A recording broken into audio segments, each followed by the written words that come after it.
صحیح بات ہے، توحید کو مانو گے تو جنت جاؤ گے، توحید کو نہیں مانو گے تو جہنم جاؤ گے، یہ تو کلیئر ہے۔ سارے انبیاء توحید کی دعوت دینے آئے ہیں اور رد شرک کرتے ہیں اور کفر بالطاغوت کرتے آئے ہیں۔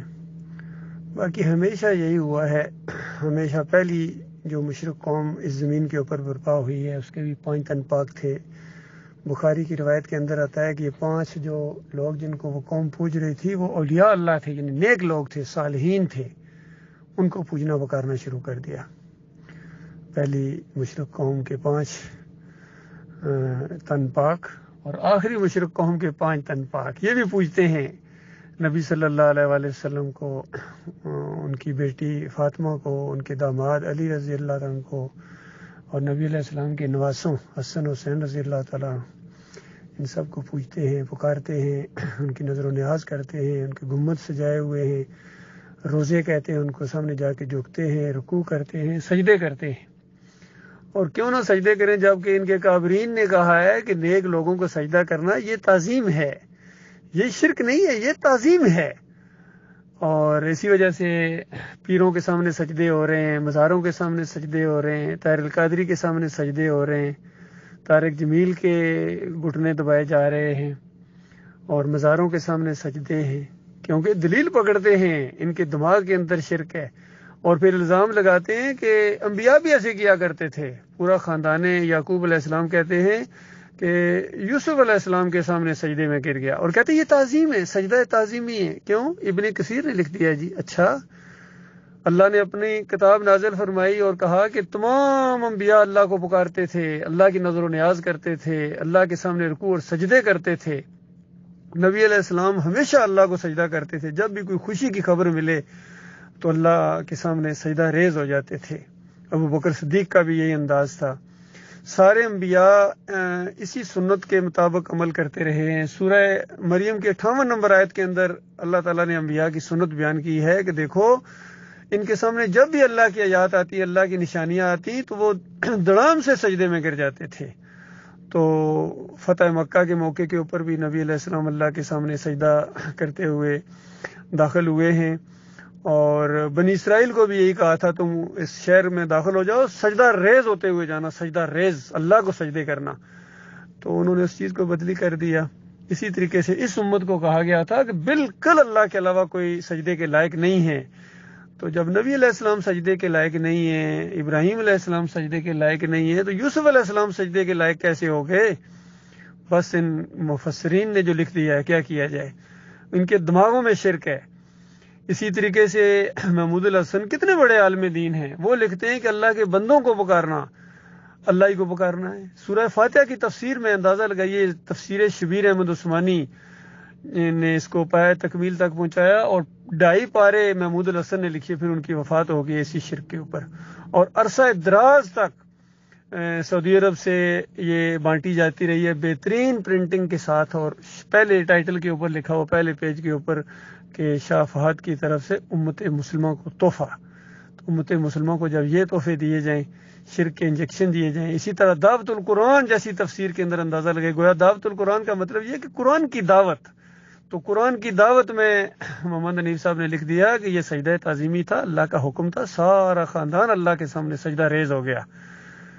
تو اب بتائیے کس کو مانا جائے؟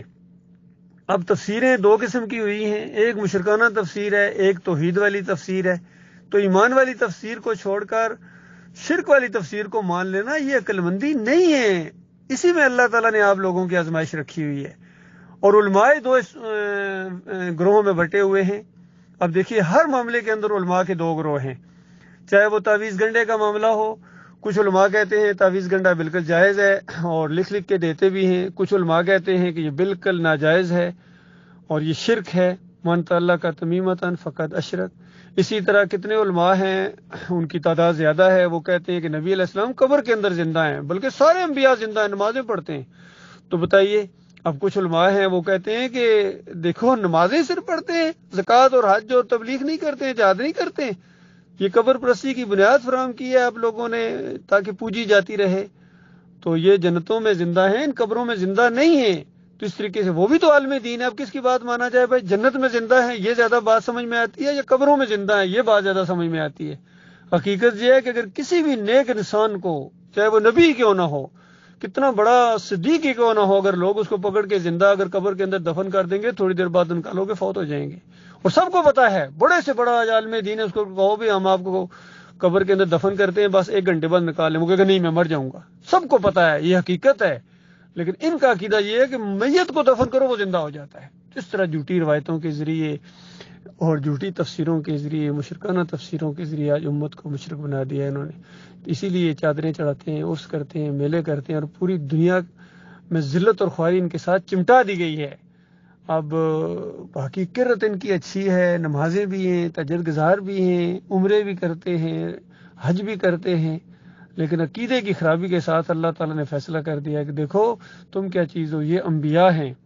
وَلَوْ أَشْرَكُوا لَحَبِطَ عَنْهُمْ مَا كَانُوا يَعْمَلُونَ، اگر یہ بھی شرک کرتے میں ان کا کیا کرایا غارت کر دیتا. اور سورہ زمر کے اندر فرمایا تمام انبیاء کو یہ بات بتائی جا رہی ہے، پہلے کو بھی یہی بتایا تھا، دوسرے کو، تیسرے کو، کم و بیش 1,24,000، اور اب آپ آخری ہیں. لَئِنْ أَشْرَكْتَ، اگر تو نے بھی شرک کیا، لَيَحْبَطَنَّ عَمَلُكَ وَلَتَكُونَنَّ مِنَ الْخَاسِرِينَ، تمہارا عمل بھی ضائع ہو جائے گا اور ضرور تم خسارہ پانے والوں میں شامل ہو جاؤ گے. تو یہ معاملہ ہے اللہ کے بندو. تو یہ کس طرح بڑے بڑے ڈاکٹر عربی بولتے، مخرج صحیح ہے، لیکن عقیدے کے اندر اس طرح خرابی. پوچھو یہ سجدہ، کہتے ہیں ہاں یوسف علیہ السلام کو ہوا، یہ تکریم ہے، یہ عزت ہے. اچھا رکوع تو اللہ کی عزت نہیں ہے؟ تو ہم بھی وہ قرآن کی آیت نہ دہرا دیں، ما لکم لا ترجون للہ وقارا وقد خلقکم اطوارا، تمہارے ہاں اللہ کا کوئی وقار نہیں ہے، اللہ کی کوئی عزت نہیں ہے کہ اللہ کو سجدہ مان لو تو کیا ہو جاتا ہے.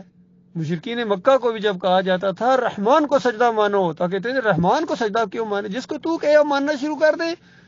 ہم ابراہیم علیہ السلام کو مانیں گے، اسماعیل علیہ السلام کو مانیں گے. اور یہ اس قوم، آخری قوم کے مشرک کہتے ہیں ہم پوتے اور آگے پڑ پوتے کو سجدہ مانیں گے. پوتے کو بھی نہیں، ابراہیم علیہ السلام کے پوتے کے آگے پڑ پوتے یوسف علیہ السلام کو سجدہ مانیں گے. تو بتاؤ جو ابراہیم علیہ السلام کو سجدہ کرتے تھے یا مانتے تھے وہ کافر اور مشرک، اور جو یوسف علیہ السلام کو سجدہ مانے وہ مومن. تو یہ معاملہ ہے اللہ کے بندو، پلٹو اللہ کی طرف، ورنہ یہ دنیا کی ذلت کبھی ختم ہونے والی نہیں. اور مرنے کے ساتھ نمازوں کے باوجود، تہجد گزاریوں کے باوجود، مخرج سمیت اور بہترین کرت کرنے کے باوجود، عمرے اور حج کرنے کے باوجود، سارے اعمال منہ کے اوپر مارے جائیں گے اور ہمیشہ ہمیشہ کی آگ کے اندر داخل کر دیے جاؤ گے.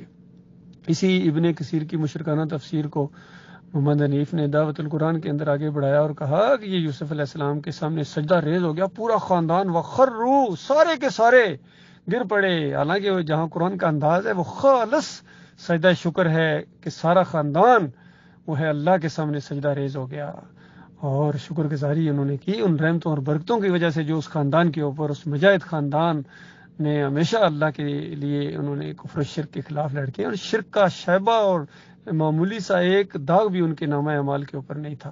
تو مشرکین مکہ اپنے آپ کو منسوب کرتے تھے ابراہیم علیہ السلام کے ساتھ، تو بتایا گیا تمہارا ابراہیم علیہ السلام سے کیا تعلق ہے، وہ یکسو مسلم اور تم خالص مشرک ہو.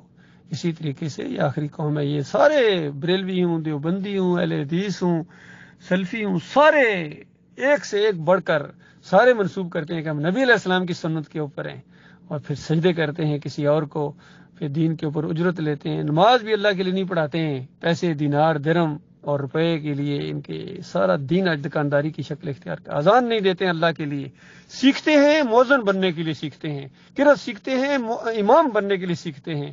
اور نبی علیہ السلام نے فرمایا جس نے وہ علم سیکھا جو اللہ کی رضا کے لیے ہوتا ہے، آخرت کے لیے ہوتا ہے، وہ دنیا سے حاصل کی، معاش کمائی، یعنی پیٹ کے اندر روٹی ڈالی اس سے، تو اس کے بعد کہا اقرأ القرآن ولا تاکلوا بہ، قرآن پڑھو پڑھاؤ لیکن اس کو روٹی کھانے پینے کا ذریعہ نہ بنانا، اور اگر ایسا تم نے کیا تو اس کے بعد قیامت کے دن تمہارے چہرے کے اوپر ہڈی ہوگی، گوشت نہیں ہوگا. تو یہ انجام بھی اپنا سامنے رکھیے اللہ کے بندو. جب یہ صحیح تفسیریں موجود ہیں تو صحیح تفسیریں چھوڑ کے مشرکانہ تفسیروں کو ماننا یہ ایمان نہیں ہے. اللہ تعالیٰ غور و فکر کرنے کی توفیق عطا فرمائے.